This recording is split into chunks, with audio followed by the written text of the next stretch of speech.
नमस्कार दोस्तों, DMP channel में आप सब मित्रों का हृदय से अभिनंदन करता हूं। दोस्तों, मैंने कुछ दिन पूर्व 536 क्रमांक पर एक वीडियो बनाया था परशुराम जी के ऊपर, जिसका शीर्षक था कौन थे परशुराम जिन्होंने मारे क्षत्रिय और उनकी विधवाओं के ब्राह्मणी नियोग से पैदा बच्चे भी। और ये जो है वीडियो श्रीमद् भागवत से और महाभारत से बनाया था दोस्तों। और इसमें जो है बताया गया था कि परशुराम ने किस तरह से जो है 21 बार क्षत्रिय विहीन कर दी पृथ्वी, क्षत्रियों को मार मार करके। और फिर उसके बाद जो विधवा ब्राह्मणी थी उनसे नियोग किए ब्राह्मणों ने, और उनके बच्चे जो पल रहे थे, पेटों में गर्भ पल रहे थे, उनको भी मारा, बच्चों को भी मारा।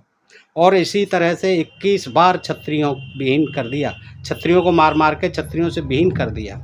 ये बिल्कुल जो है उसमें स्पष्ट दिया था, सब जगह स्पष्ट दिया हुआ है। लेकिन कुछ लोग जो है उस पर आज तक टिप्पणी करते हैं कि ऐसा नहीं है, केवल है वंशी क्षत्रिय मारे थे, जो कार्तवीर्य था उसी के वंश को मारा था, बाकी किसी क्षत्रिय को नहीं मारा था। तो दोस्तों, ये बात जो है बहुत कमेंट किए हैं, बहुत प्रतिक्रिया आई है ऐसी। तो दोस्तों, मुझे फिर जो है सोचना पड़ा कि क्यों न मैं इसी प्रसंग को अन्य किसी पुराण से आपके सामने रखूं, ताकि सच्चाई जो है बिल्कुल आपके सामने आ सके कि ऐसा नहीं था। ब्राह्मण केवल जो है वंशी क्षत्रिय नहीं मारे थे परशुराम ने, कार्तवीर्य को ही नहीं मारा था, बल्कि सारे क्षत्रियों को 21 बार मारा था, ढूंढ ढूंढ के मारा था। और विधवाओं के जो बच्चे गर्भ में पल रहे थे वो भी मारे थे। और दोस्तों, परशुराम द्वारा कार्तवीर यानी सहस्त्रबा अर्जुन को मारा जाना आसान खेल नहीं था। विकट क्षत्रिय था, बहुत बलशाली था, यानी 1000 भुजाओं का बल था।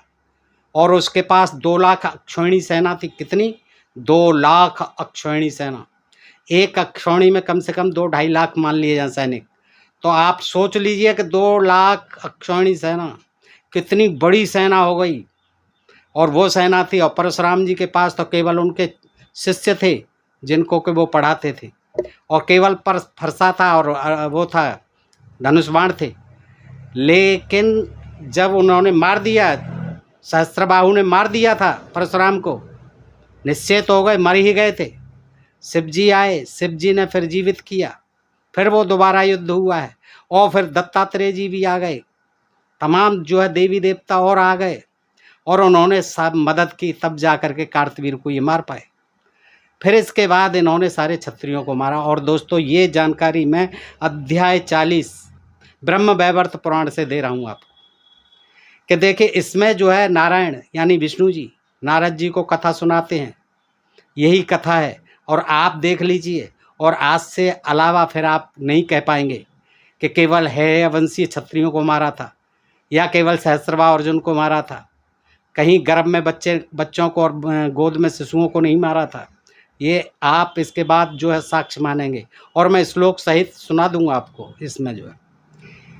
तो नारायण बोले, तब उसे लेकर विष्णु के बैकुंठ चले जाने पर भृगुनंदन राम ने पुत्र समेत सहस्राक्ष का वध कर दिया। सहस्राक्ष का वध किया। कवचहीन होने पर भी राजा ब्रह्मास्त्र द्वारा 7 दिन तक युद्ध कर सपुत्र समाप्त हो गया, पुत्र सहित समाप्त हो गया। कौन? सहस्राक्ष राजा, जो कार्तवीर की तरफ से लड़ रहा था। सहस्राक्ष के मर जाने पर महावीर कार्त्यावीर अर्जुन स्वयं 2 लाख अक्षौहिणी सेना समेत युद्ध के लिए आ गया। वह सुवर्ण के रथ पर चढ़कर, किस पर चढ़ के आया? 2 लाख अक्षौहिणी सेना। ये देखिए, फेंकी भी खूब गई है पुराणों में। तो वह सुवर्ण के रथ पर, सोने के रथ पर सवार होके आया, रत्नों के सार भाग से निर्मित पोशाक पहने हुए, रत्नों से जड़ी हुई पोशाक पहने हुए, अपने चारों ओर विविध अस्त्रों को सुरक्षित किए हुए रणभूमि में स्थित था। अनंतर सम्रांगण में परशुराम ने उस राजेंद्र को देखा। सम्रांगण में, युद्ध के मैदान में उस राजेंद्र को देखा, यानी सहस्त्रबा अर्जुन को देखा, जो रत्नों के अलंकारों से विभूषित, करोड़ों राजेंद्रों से युक्त, रत्नों के छत्र से समन्वित, रत्नों के आभूषणों से भूषित, सर्वांग में चंदन लगाए मुस्कराता हुआ और अत्यंत मनोहर था। उस समय राजा भी मुनीन्द्र राम को यानी परशुराम को देखकर रथ से उतर पड़ा और उन्हें प्रणाम कर पुनः राजाओं समेत रथ पर बैठ गया। ब्राह्मण देव थे, वो क्षत्रिय था, प्रणाम किया रथ से उतर करके और फिर आशीर्वाद लेकर के राजाओं समेत रथ पर बैठ गया। राम ने शुभाशीष देकर, यहाँ राम ही कहा गया है परशुराम को, राम ने शुभाशीष देकर उससे समयोचित बात कही कि अनुचरों समेत अब स्वर्ग को प्रस्थान करो। उसने तो प्रणाम किया और उन्होंने कह दिया अपने अनुचरों सहित यानी सैनिकों आदि सहित जाओ स्वर्ग को प्रस्थान करो। हे नारद, विष्णु जी कहते हैं नारद, अनंतर दोनों सैनिकों में यानी दोनों तरफ से युद्ध आरंभ हुआ, जिसमें राम के शिष्यगण और महाबली भ्रातृगण कार्तवीर्य से अति पीड़ित एवं छिन्न भिन्न सर्वांग होने पर रण से भाग निकले। राम के शिष्यगण और भ्रातृगण कार्तवीर्य ने ऐसे प्रहार किए कि वो भाग निकले रण से। राजा के बाण जाल से आच्छन्न होने के कारण राम अपनी सेना और राजाओं की सेनाओं को नहीं देख सके। इतने बाण जो है इतने छा गए चारों तरफ कि कुछ नहीं देख सके परशुराम जी। तत्पश्चात राम ने समर में आग्नेय बाण यानी अग्नि बाण का प्रयोग किया और जिससे सब कुछ अग्नि में हो गया। राजा ने क्या किया, इन्होंने अग्निबाण, उसने जो है वारुणास्त्र छोड़ा, बाण द्वारा उसे लीला पूर्वक शांत कर दिया अग्नि बाण को। राम ने पर्वत सर्पयुक्त गांधर्व अस्त्र का प्रयोग किया, जिसे महाराज ने वायव्य बाण द्वारा समाप्त कर दिया। किसके द्वारा? वायव्य बाण के द्वारा समय शांत कर दिया। अब देखिए दोनों तरफ से बाण चल रहे हैं। आगे जो है भृगुनंदन भगवान राम ने माहेश्वर अस्त्र का प्रयोग किया, जिसे राजा ने वैष्णव अस्त्र द्वारा लीला पूर्वक समाप्त कर दिया। देखिए माहेश्वर अस्त्र की काट थी वैष्णव अस्त्र। हे नारद, अनंतर राम ने राजा के विनाश के लिए ब्रह्मास्त्र का प्रयोग किया। ये तो लास्ट हथियार होता था, अंतिम हथियार ब्रह्मास्त्र। ब्रह्मास्त्र का प्रयोग किया। राजा ने भी ब्रह्मास्त्र द्वारा उस प्राणनाशक को युद्ध में शांत कर दिया। दोनों तरफ से ही ब्रह्मास्त्र शांत हो गए। राजा ने उस रण में परशुराम के वध के लिए दत्तात्रेय प्रदत्त शूल का मंत्र पूर्वक उपयोग किया, जो कभी व्यर्थ नहीं होने वाला था। परशुराम के वध के लिए अब राजा ने क्या चलाया? शूल। कौन ने दिया था? किसने दिया था? दत्तात्रेय ने। दत्तात्रेय का दिया हुआ था, वो चला दिया। राम ने सैकड़ों सूर्य के समान कांतिपूर्ण प्रलयकालीन अग्निशिखा से बढ़ा चढ़ा और देवों के लिए भी दुर्निवार उस शूल को देखा। हे नारद, राम के ऊपर वह शूल गिरा, जिससे भगवान का स्मरण करते हुए भृगु मूर्छित हो गए मूर्छित। राम के गिर जाने पर गिर गए। समस्त देवगण व्याकुल हो गए। उस समय युद्ध में ब्रह्मा, विष्णु एवं महेश भी आ गए। सब आ ही जाएंगे। विष्णु के अवतार छठवें, जब वही पृथ्वी पर गिर गए, मूर्छित हो गए शूल के द्वारा, जो सहस्रावा अर्जुन ने चला दिया। देवता सभी परेशान हो गए। ब्रह्मा, विष्णु, महेश भी आ गए। नारायण की आज्ञा से, नारायण ही कथा सुना रहे हैं, और नारायण की आज्ञा से महाज्ञानी शिव ने अपने महाज्ञान द्वारा लीला पूर्वक शीघ्र ब्राह्मण को जीवित कर दिया। यानी उनको जीवित कर दिया, यानी मृत हो गए थे। जीवित कर दिया किसने? नारायण की आज्ञा से, विष्णु की आज्ञा से। शिव ने जो है फिर ब्राह्मण को जीवित कर दिया। 20वां श्लोक है ये। शंकरश्च महाज्ञानी महाज्ञान न लीलया ब्राह्मणम जीविया मासह तूर्णम नारायणज्ञा।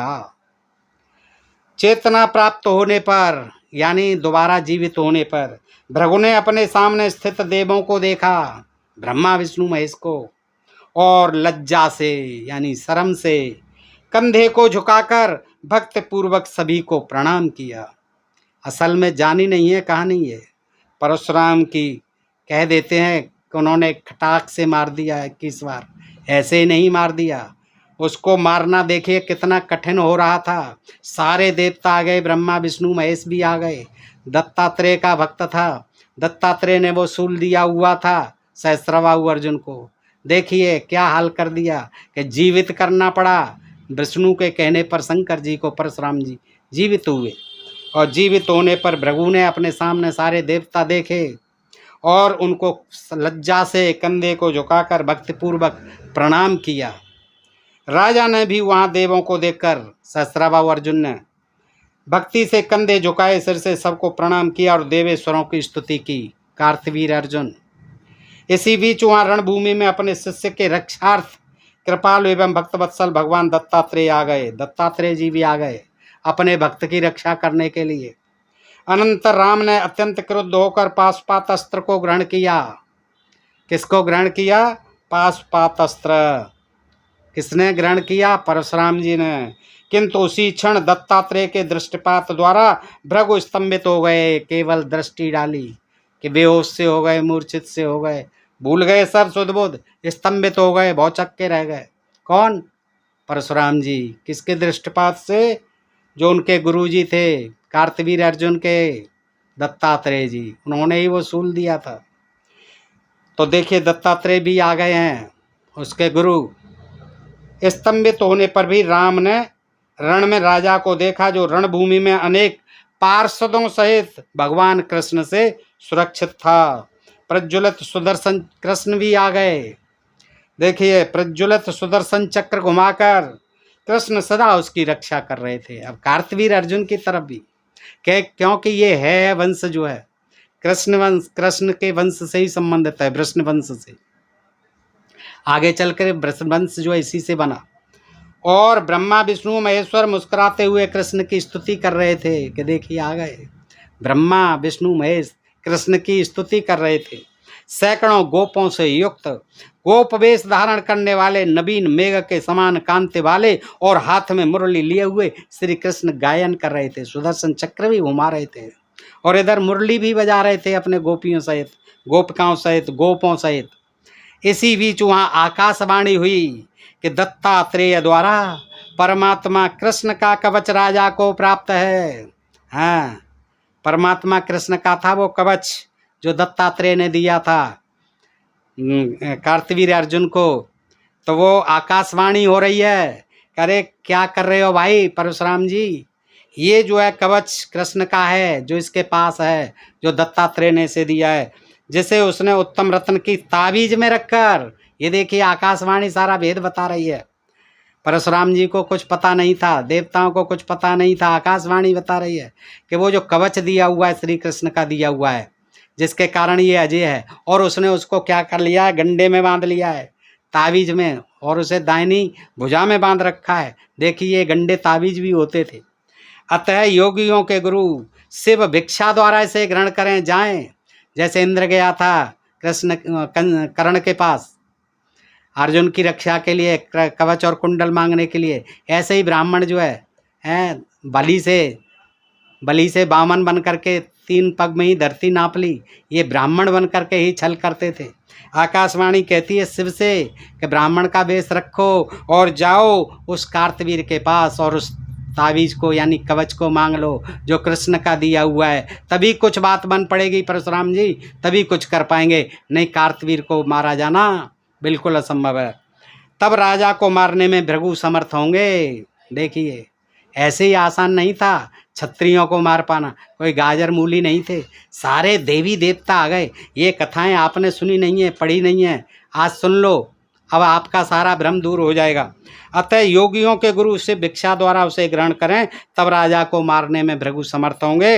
हे नारद, इस आकाशवाणी को सुनकर शिव ने ब्राह्मण का वेश बनाया। देखिए शिव जी चल दिए ब्राह्मण बनकर और राजा से वह कृष्ण का कवच मांगकर भृगु को दे दिया। देखिए ये है बहादुरी परशुराम जी की, है उनसे मंगवा लिया। शिव जी मांगने गए भिखारी बन के। ये शिव जी की भी देखो भगवत किस तरह की भगवत्ता है, इनकी भगवत शक्ति है। एक राजा को, एक क्षत्रिय राजा को जो अजय है बलवान है, उसको मारने के लिए देखिए ऐसे ही छल किया कर्ण के साथ, कर्ण को मारने के लिए। कर्ण जो है अजय था, महाबली था, महादानी था। और इसी तरह कार्तवीर अर्जुन, अब शिव जी गए हैं, सब में घबराहट हो गई, देवता सारे कांपने लगे, आकाशवाणी होने लगी, जाइए जाते हैं ब्राह्मण का वेश रख करके और राजा से वह कृष्ण का कवच मांगते हैं, तब जो है परशुराम को देते हैं। अनंतर देवगण अपने स्थान पर अपने स्थान को वापस चले गए और राम ने रण में पुनः राजा से कहा। अब परशुराम जी ने फिर राजा से क्या कहा देखिए। परशुराम बोले, हे राजेंद्र उठो, साहस पूर्वक युद्ध करो। अब तक बगैर साहस के कर रहे थे, अब साहस आ गया, कवच आ गया तेरा।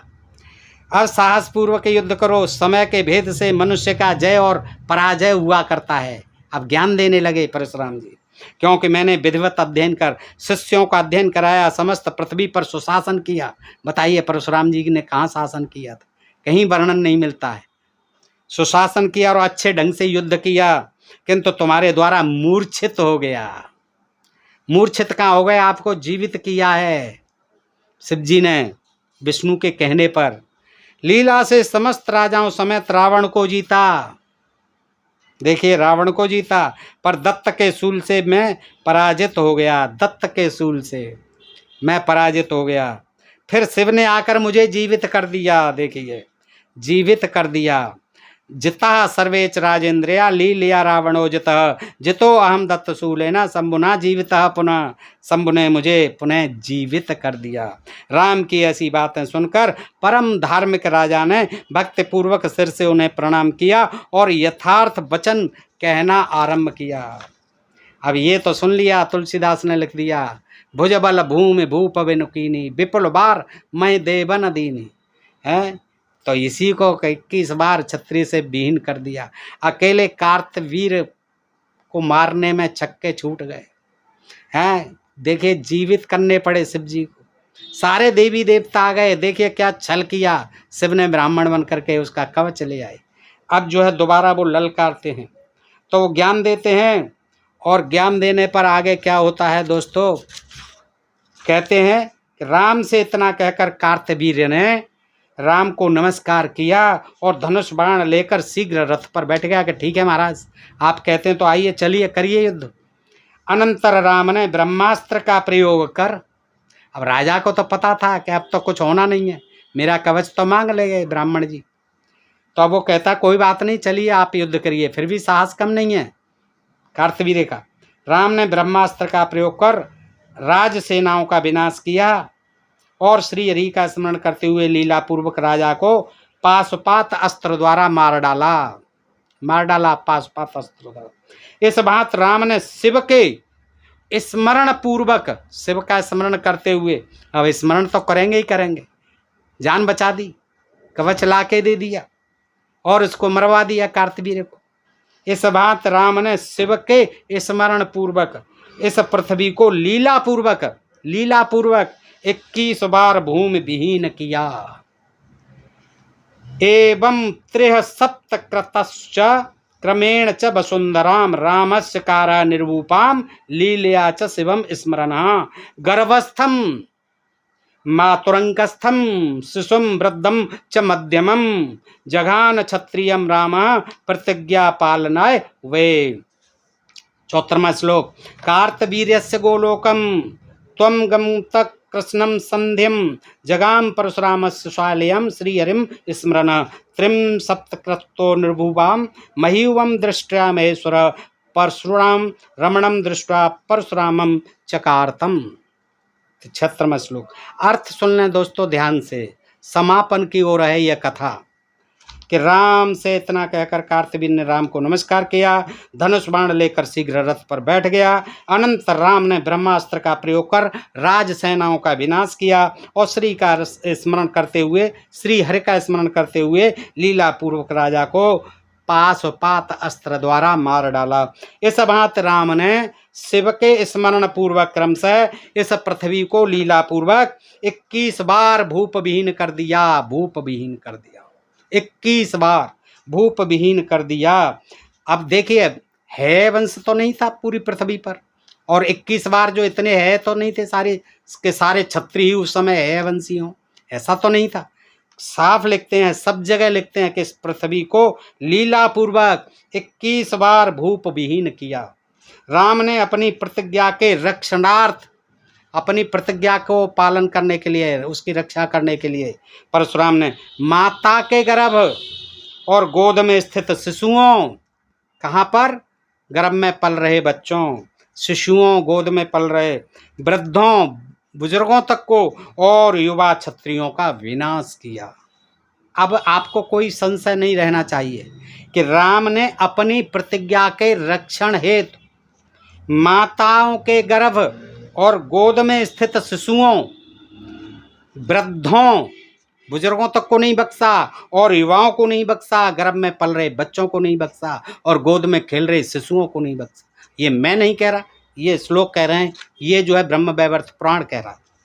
शिशुओं, वृद्धों और युवा क्षत्रियों का विनाश किया। निधन होने पर कार्तवीर गोलोक में भगवान श्री कृष्ण के समीप चला गया और परशुराम भी प्रसन्न होकर श्री हरि का स्मरण करते हुए वहां से चले गए। महेश्वर ने यानी शिव जी ने 21 बार पृथ्वी को निःक्षत्रिय करते देखकर, निःक्षत्रिय यानी क्षत्रिय विहीन करते देखकर कितने बार? 21 बार। परशु यानी फरसे से ही रमण करते देखकर परशुराम उनका नामकरण किया। परशुराम नाम क्यों पड़ा? केवल परशु से ही यानी फरसे से ही 21 बार इस धरती को क्षत्रिय विहीन किया परशुराम ने, इसलिए उनका नाम जो है फिर परशुराम रख दिया। राम से परशुराम रख दिया। किसने? महेश जी ने, शिव जी ने। हे नारद, अब जो है एंड में क्या कहते हैं देखिए विष्णु जी। हे नारद, देवगण, मुनिवृंद, देवियों और सिद्धों, गंधर्वों और किन्नर गणों ने राम के सिर पर पुष्पों की वर्षा की। वाह वाह वाह। कार्तवीर अर्जुन को मारा, क्षत्रियों को मारा 21 बार, भूम विहीन, क्षत्रिय विहीन कर दी। तो खुश हो रहे हैं सारे देवतागण, सारे मुनिगण, सारी देवियां, सिद्ध, गंधर्व और किन्नर गणों ने राम के सिर पर पुष्पों की वर्षा। क्षत्रियों के मारे जाने की इतनी खुशी थी कि परशुराम के सिर पर सारे देवता, सारी देवियां, सारे सिद्ध, गंधर्व, नर, मुनि, किन्नर सब वर्षा करने लगे परशुराम के ऊपर। स्वर्ग में दुंदुभी, मैं ये अपनी तरफ से नहीं कह रहा दोस्तों, पढ़ लीजिए इसे। स्वर्ग में दुंदुभी बजने लगी, जो कहते हैं कि केवल कार्तवीर को मारा था, हेयवंश को मारा था, ऐसा कुछ नहीं किया था परशुराम। बजने लगी, स्वर्ग में दुंदुभी भी बजने लगी। देखिए, पृथ्वी की तो बात छोड़ो, स्वर्ग तक में खुशियां होने लगी, दुंदुभी बजने लगी। देवों ने महान हर्ष प्रकट किया, सारे देवताओं ने महान हर्ष प्रकट किया और परशुराम का यश छा गया और परशुराम के यश से समस्त जगत आच्छन्न है। सारे पृथ्वी लोक पर, सारे जगत में सुयश छा गया परशुराम जी का। पश्चात ब्रह्मा, भृगु, शुक्र, वाल्मीकि, च्यवन और जमदग्नि अत्यंत हर्षित होकर ब्रह्मलोक से वो आ गए। जमदग्नि पिताजी को मार दिया था कार्तवीर ने, उसी का बदला लिया था, तो वो भी आ गए जमदग्नि जी। देखिए, तो फिर काहे को इतनी मार काट होती थी? गए ही क्यों थे? यहीं रहते। अब वहाँ से फिर आ गए, यहाँ आ गए जमदग्नि महाराज, च्यवन महाराज, वाल्मीकि जी, भृगु जी, शुक्र जी और ब्रह्मा जी सब आ गए, न पृथ्वी लोक पर आ गए, ब्रह्मलोक से चले आए। सभी लोग रोमांचित शरीर और आनंद के आंसू से युक्त थे, बड़े खुश हो रहे थे, आनंद के आंसू आ रहे थे। दूर्वा यानी दूब घास लेके आए थे हाथ में, पुष्प भी हाथ में स्वागत के लिए परशुराम के, मंगल आशीर्वाद दे रहे थे सभी। उन्हें देखकर राम ने, परशुराम ने भूमि में लेटकर दंडवत प्रणाम किया और पहले उन्हें ब्रह्मा ने गोद में लिया। हाँ परशुराम बेटा आओ, गोद में लिया। फिर हे तात कहकर हर्ष प्रकट किया ब्रह्मा जी ने। जगत गुरु ब्रह्मा ने परशुराम से वेद का सारभाग, नीतपूर्ण एवं परिणाम में सुखदायक वचन कहा। बड़े बड़े सुखदायक वचन कहे हैं, वेद युक्त जो है, वेद का सार गर्भ सुनाया उन्होंने, सार भाग। तो दोस्तों, इस तरह से आपने देखा, ब्रह्म वैवर्त पुराण से मैंने आपके सामने रखा, और सारे पुराणों में है, भगवत पुराण में है और आपके महाभारत में भी है, यही कथा है। 21 बार क्षत्रिय विहीन कर दी थी परशुराम जी, न केवल है यह वंश। और क्योंकि अगर ये मान लिया जाए केवल 21 बार जो है क्षत्रिय मारे, तो केवल है वंश नहीं था, सारे क्षत्रिय जो उस समय है वंश नहीं थे। तो दोस्तों, ये कहना कि जो है भूमि क्षत्रियहीन कर दी, कोई अतिशयोक्ति नहीं है, कर दी होगी, तभी तो लिखा है इनमें। बताइए जानकारी आपको कैसी लगी। अच्छी लगी हो तो मित्रों में शेयर करें दोस्तों, और लाइक और कमेंट भी करें, बताएं कि ये प्रसंग आपको कैसा लगा। अपने डीएमपी चैनल को सब्सक्राइब कर लें, नोटिफिकेशंस के लिए घंटी का बटन भी दबा लें। फिर मिलते हैं ऐसी किसी जानकारी भरे प्रसंग के साथ अगले वीडियो में। तब तक आप सब मित्रों का हृदय से आभार, नमस्कार, जय हिंद, जय भारत दोस्तों।